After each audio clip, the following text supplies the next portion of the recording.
आज नवरंगपुर जिला नंदाहांडी ब्लॉक केसरीगुड़ा पंचमुखी हनुमान मंदिर ठारे नवरंगपुर विजु जनता दल तरफ नवरंगपुर सांसद नवरंगपुर विधायक और समग्र भारत और ओडिशावासी कोरोना संक्रमण शीघ्र सुस्थ होने निमंते पूजार्चना करने सह प्रदीप प्रज्वलन कर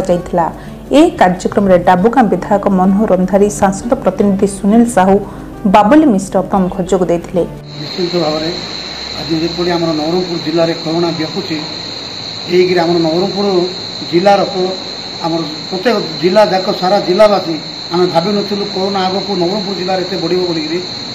जो प्रकार बढ़ी मुझे दिन में एति मात्र कहबी श्री आमर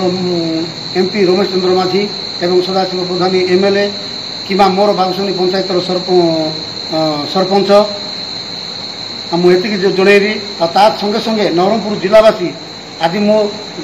मोर पंचमुखी हनुमान पाखे मुझे जन प्रभु महाप्रभु जी जन केमती मोर जिलावासी एमएलए एमपी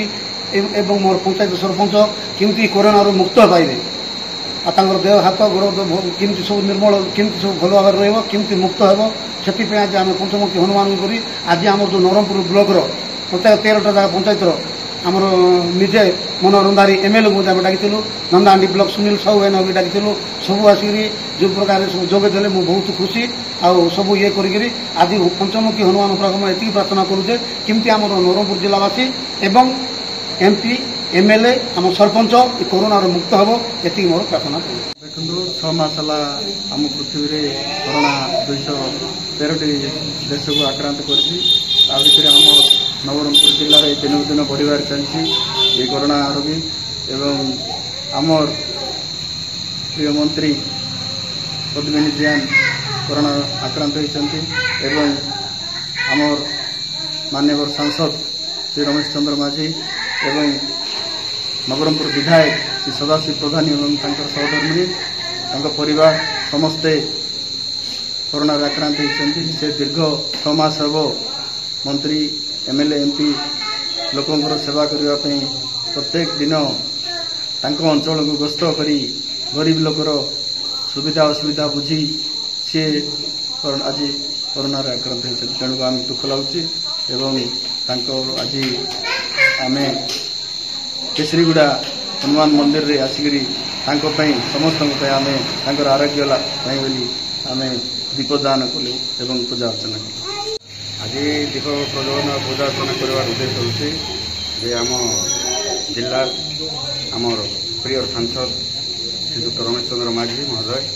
नवरंगपुर विधायक सदाशिव प्रधानी महोदय आमर एक्स विधायक उमरकोट सुभाष गण तथा आमर बागसुनी सरपंच एवं आमर प्रिय मंत्री श्रीमती पद्मिनी जैन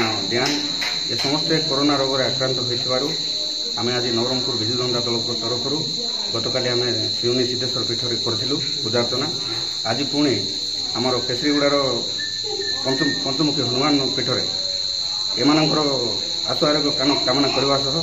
सारा विश्व को केमती कोरोना मुक्त हो से आज विजु जनता दल तरफ समस्ते आमर प्रिय विधायक पूर्वतन विधायक तथा वर्तमान डाबुगां विधायक मनोहर रंधारी महोदय आम गण उपस्थित अच्छा देखु आमर दुखद समय माननीय मंत्री पद्मिनी जैन और परिवार माननीय सांसद श्री रमेश माझी और परिवार